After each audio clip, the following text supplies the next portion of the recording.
মানুষের ইমোশনকে বুঝে পরিস্থিতি ট্যাকেল দিতে পারা অনেক বড় একটা গুণ। আর এই শিক্ষা আমরা পাই সিরাত থেকে। মক্কা বিজয়ের সময় রাসূল সাল্লাল্লাহু আলাইহি সাল্লাম ঘোষণা দিলেন যে আজকের দিন হবে ক্ষমা প্রদর্শনীর দিন, আজকের দিন হবে দয়া প্রদর্শনীর দিন।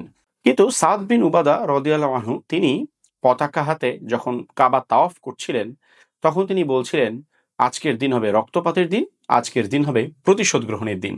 তখন আবু সুফিয়ান ভয় পেয়ে আল্লাহ রসুলের কাছে গেলেন এবং বললেন যে ইয়া রাসূলুল্লাহ, আপনি তো বললেন আজকের দিন ক্ষমা প্রদর্শনীর দিন, অথচ সাদ বলছে আজকের দিন রক্তপাতের দিন।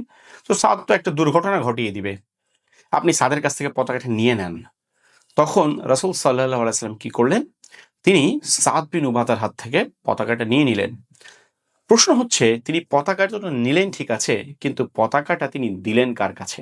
দেখুন, তখন মুসলিমদের বাহিনীতে আবু বকর, ওমর, ওসমান, আলী রাদিয়াল্লাহু আনহু কিংবা খালিদ বিন ওয়ালিদ, আমর ইবনুল আস রাদিয়াল্লাহু আনহু, তাদের মতো এত বিশাল বড় বড় এবং প্রখ্যাত সাহাবীরা ছিলেন। কিন্তু এই পতাকা তাদের কারো কাছে না দিয়ে রাসূল সাল্লাল্লাহু আলাইহি ওয়াসাল্লাম দিয়েছিলেন সাদ বিন উবাদার ছেলে কায়েস বিন সাদের হাতে। অন্যান্য অনেক সাহাবীর তুলনায় কায়েস বিন সাদ রাদিয়াল্লাহু আনহু তুলনামূলক কম পরিচিত। আমার অনেকে হয়তো তার নামও কখনো শুনিনি। কিন্তু রাসূল সাল্লাল্লাহু আলাইহি ওয়াসাল্লাম এমন একটা গৌরবময় মুহূর্তে পতাকাটা কেন তাকে দিলেন? দেখুন, দুনিয়ায় এমন কোনো বাবা নাই যে বলবে আমি আমার সন্তানের অ্যাচিভমেন্টে আমার ভালো লাগে না, কিংবা কেউ এমন বলবে না যে আমার সন্তান আমার চেয়ে ছোট হয়ে থাকুক। দুনিয়ার প্রত্যেকটা বাবা, সে যত পাষণ্ডই হোক না কেন, সে বলবে আমার সন্তান যেন আমার চেয়ে বড় হয়। আমি যা অ্যাচিভ করেছি আমার সন্তান যেন আমার চেয়ে বেশি কিছু অ্যাচিভ করে। অর্থাৎ সন্তানের অ্যাচিভমেন্ট যেন প্রত্যেকটা বাবারই অ্যাচিভমেন্ট। এবং এই গৌরবময় মুহূর্তে সাদ বিন উবাদার হাত থেকে পতাকাটা আল্লাহ রসুল নিয়ে যদি অন্য কারো কাছে দিতেন, এটা সাদ বিন উবাদার জন্য কিছুটা ইনসাল্টিং হতো।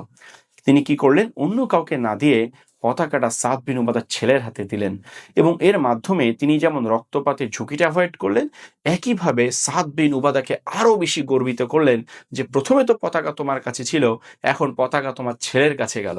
এভাবে আলটিমেটলি পতাকাটা সাদ বিন উবাদার কাছেই থাকলো, কিন্তু রাসূল সাল্লাল্লাহু আলাইহি সাল্লাম একই সাথে এই রক্তপাতের ঝুঁকিটাও অ্যাভয়েড করলেন।